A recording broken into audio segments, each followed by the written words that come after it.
Hello, કેમ છો બધા? બધાને જય ખોડિયાર મારા.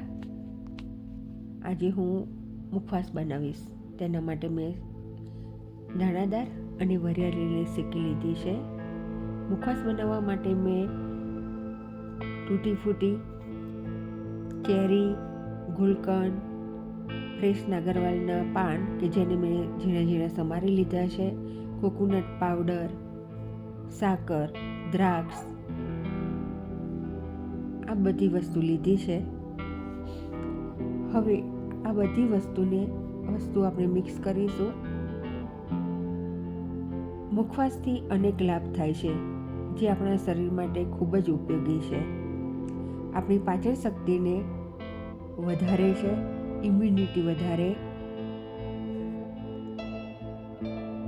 લો બ્લડ પ્રેશરવાળા માટે પણ આ ફાયદાકારક છે. દરેક લોકોના ઘરમાં મુખવાસ તો ખવાતો જ હોય છે. ચાલો હવે આપણે બધું મિક્સ કરી લઈશું.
હવે આપણે ગુલકંદ ઉમેરીશું.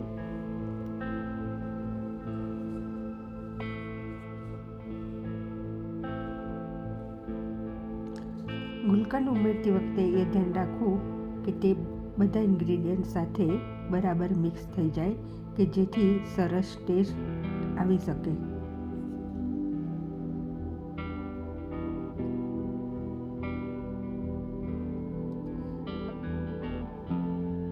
ચલો, હવે આપણો મુખવાસ રેડી છે. હવે એક એરટાઈટ જારમાં આપણે એને લઈ લઈશું.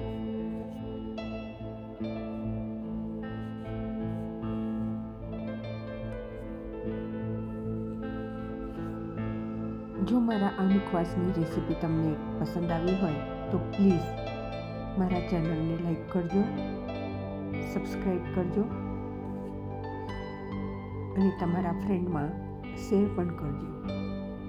Thank you for watching my channel. જય ખોડિયાર માતા.